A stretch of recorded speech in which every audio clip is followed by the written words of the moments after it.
BlueSpecs beer review is going to be tasting, revisiting a beer that I haven't really reviewed in a long time. I'm trying to revisit some of the beers that I reviewed like a long time ago when I first started doing this in 2013.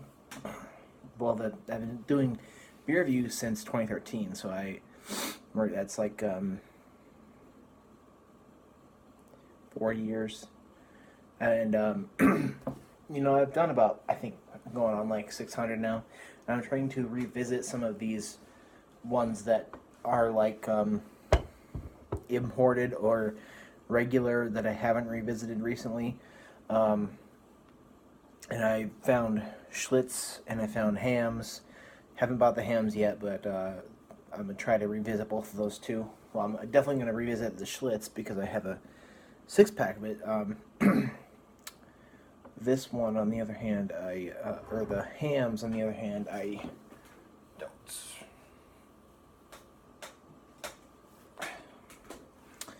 And I don't. Sorry, I'll be right back. Take you with me, because I forgot this. And I apologize for that little thing for forgetting that. Gonna do some painting here. I thought I would get a beer or something and drink that while I'm painting. So this beer gets a 70 on Brew Advocate, and the Bros give it a 77, so it's kind of in that okay range, and it's gonna get that because it's a regularly produced beer, or it's mass produced, and it says since 1928. Rest Drive has embodied the spirit, rhythm, and pulse of Jamaica and its people. It's bottled in Kingston, Jamaica, and I think there is a big company that, it's Heineken that owns this. Heineken does own this now, so let's go ahead and do this. I have a nice little mug to do this. Since this is a lager, I had a comment yesterday that was on one of my beer reviews, which was telling me that I had a rather large head on the beer I was doing because I don't know how to pour. I would like to address that, and I believe Jay Terrio in his beer reviews, he has had people comment the same thing on his, and I haven't really gotten that comment because I'm not as, I don't have as many people following me as he does, but I just got one, and I would like to address the idea of pouring. I might want to do this in a different video, but basically, the way you pour a certain beer is by two different things. There isn't one universal way to pour every single beer. You pour a beer, by what kind of beer it is, I think. And this is just my opinion. If you're pouring a beer, as long as you're getting it in a glass, you're not pouring it wrong. Usually. I mean, and there are certain beers that you are recommended to pour a certain way. However, if you don't do that, then that's just something that you're choosing to do, and you're not wrong for it. You know what I'm saying? The way you pour a beer is by what kind of beer it is and what kind of effect you want. So I think I want to address that more further in a different video. I've done a video on pouring before, but that was a long time ago. So as I've been blabbering about that, we had a very thick head because I poured it like this because this is a lager, and I think that's just the way I want to pour a lager. That's just the way it is.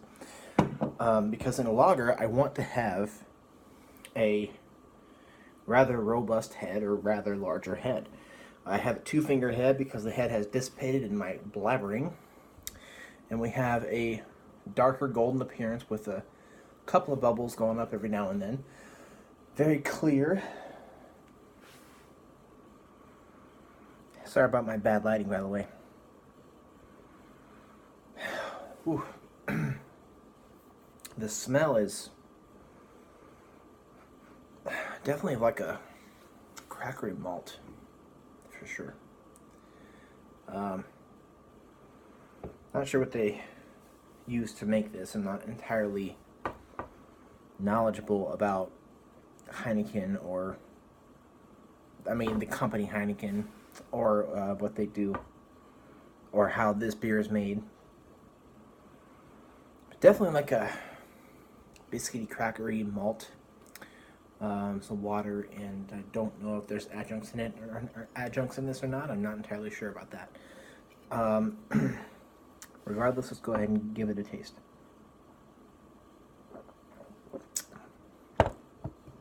Whew. And you can get these bottles, these short neck bottles. Well, I can for like $2, and I love how they have the date right on the label. Best by the 21st of December 2017. We do like that in lower ABV beers to have a date on the label. Oh, and by the way, this is 4.7% alcohol by volume.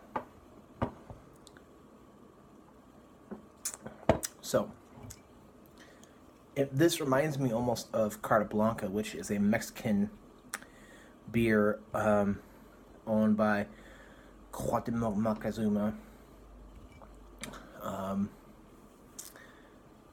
It's like that because it has like a crackery, biscuity malt. The maltiness is kind of crackery almost. And I do love Carta Blanca. I have reviewed that a couple times.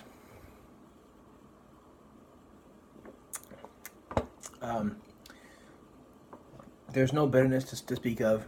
You're getting a shade of hop flavor, or a dash of hop flavor, just thrown in there a little bit, but there's no bitterness to speak of.